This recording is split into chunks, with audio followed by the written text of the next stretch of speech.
Bayangkan sebuah desa yang tiba-tiba menghilang dari peta sejarah Indonesia. Desa itu pernah menjadi tempat persembunyian pejuang, saksi bisu kekejaman penjajah, dan diyakini masih dihuni oleh arwah para korban hingga hari ini. Malam ini, mari kita telusuri kisah nyata tentang Desa Surodadi, desa yang hilang di masa penjajahan. Sebelum lanjut, jangan lupa untuk tekan tombol subscribe dan nyalakan loncengnya, dan dukung terus channel ini agar kami semangat menghadirkan kisah-kisah misteri nyata lainnya. Jejak dalam sejarah. Desa Surodadi adalah sebuah desa kecil di Jawa Tengah. Pernah tercatat dalam arsip kolonial Belanda. Letaknya tersembunyi di kaki gunung, diapit oleh hutan jati dan aliran sungai kecil yang membelah perkampungan.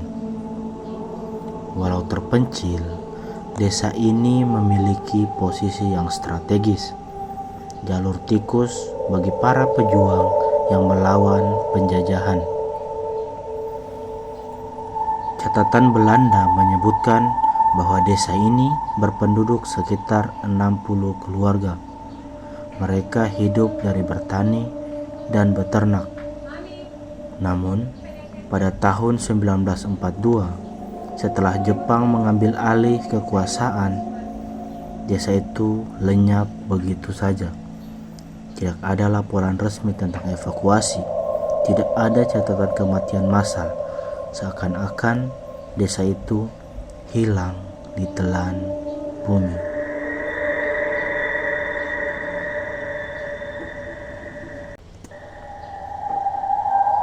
Malam penyerbuan. Seorang saksi hidup bernama Mbah Wiryo yang kala itu masih berusia 17 tahun pernah bercerita kepada cucunya.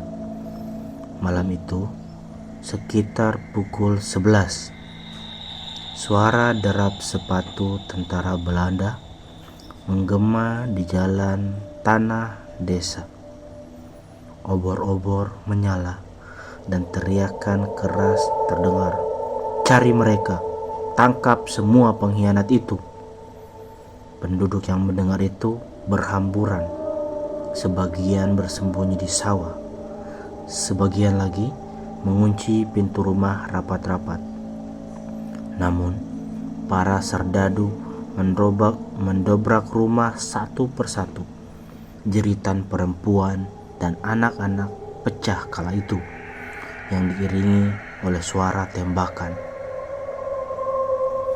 Mbah Wiryo yang bersembunyi di balik pohon bambu dekat sungai melihat dengan mata kepala sendiri seorang tentara Belanda menarik seorang ibu desa, lalu tanpa ragu menembaknya di depan anak kecilnya.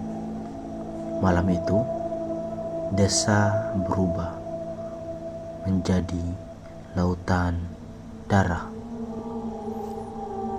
Namun anehnya, setelah malam itu, orang-orang sekitar berkata bahwa mereka mendengar suara gamelan dari arah desa.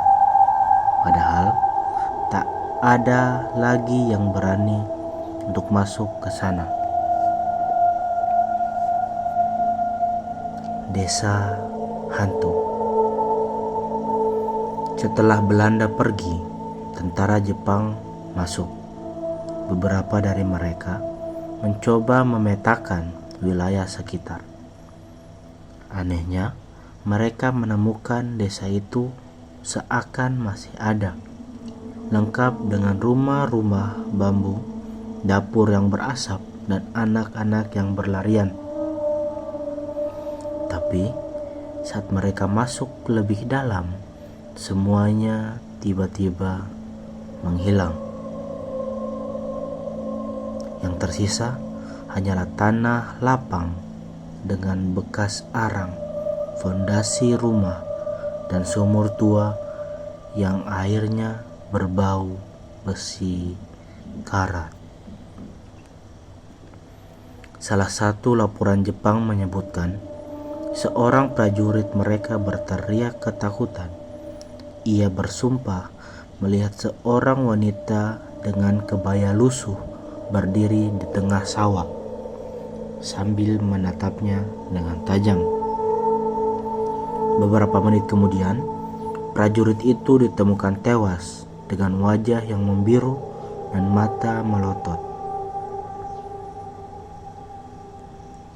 Kesaksian warga sekitar. Pada tahun 1950-an, beberapa pemuda desa tetangga mencoba membuktikan keberadaan Surodadi. Mereka berjalan berjam-jam menyusuri hutan. Saat matahari mulai terbenam, mereka menemukan sisa fondasi rumah kuno dan sebuah sumur yang tertutup oleh semak. Kemudian, seorang pemuda bernama Sarman mengaku mendengar suara gamelan yang semakin lama semakin keras, bercampur dengan suara orang tertawa dan menangis. Saat mereka mendekati sumur itu, tiba-tiba aroma anyir darah yang menusuk muncul. Dan tiba-tiba dari balik pohon muncul sosok wanita berambut panjang mengenakan kebaya sobek dan matanya kosong. Ia berjalan pelan sambil membawa kendi. Suaranya lirih. "Kalian pulanglah sebelum ikut bersama kami." Mereka semua yang mendengar itu lari terbirit-birit. Namun saat mereka keluar dari hutan, Sarman tak pernah ditemukan lagi. Hingga hari ini, ia dianggap hilang di desa yang ditelan bumi. Misteri yang tak pernah hilang. Banyak peneliti sejarah mencoba mencari tahu. Ada yang percaya desa itu dimusnahkan Belanda lalu dihapus dari peta agar tak menjadi saksi kejahatan mereka. Namun, ada pula yang percaya bahwa desa itu terjebak di dimensi lain, sehingga hanya muncul pada waktu-waktu tertentu. Beberapa warga desa tetangga bersumpah bahwa pada malam Jumat Kliwon, dari dalam hutan akan terdengar suara gamelan, tangisan, dan bahkan azan subuh dari arah yang seharusnya kosong. Seorang dukun lokal juga pernah berkata, arwah mereka tidak tenang. Mereka mati tanpa doa, tanpa pemakaman. Kini desa itu bukan lagi dunia manusia. Penelusuran modern. Tahun 1990-an, sekelompok mahasiswa pecinta alam mencoba meneliti lokasi tersebut.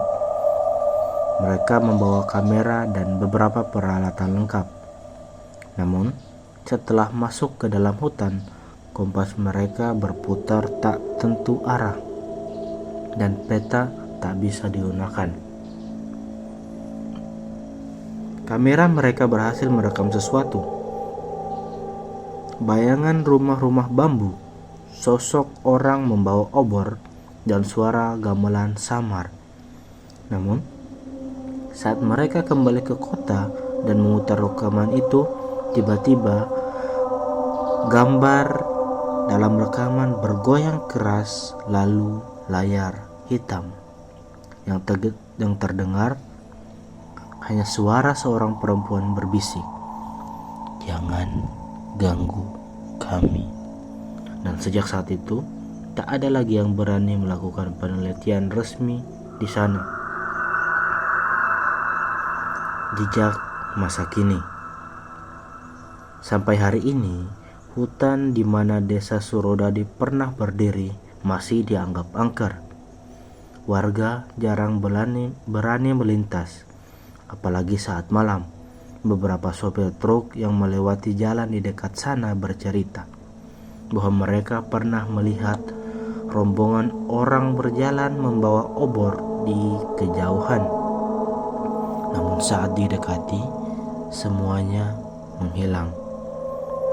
Konon, siapapun yang nekat bermalam di dekat lokasi akan mendengar gamelan, dan jika beruntung atau sial akan melihat desa itu muncul kembali, lengkap dengan penduduknya yang sebenarnya sudah lama mati.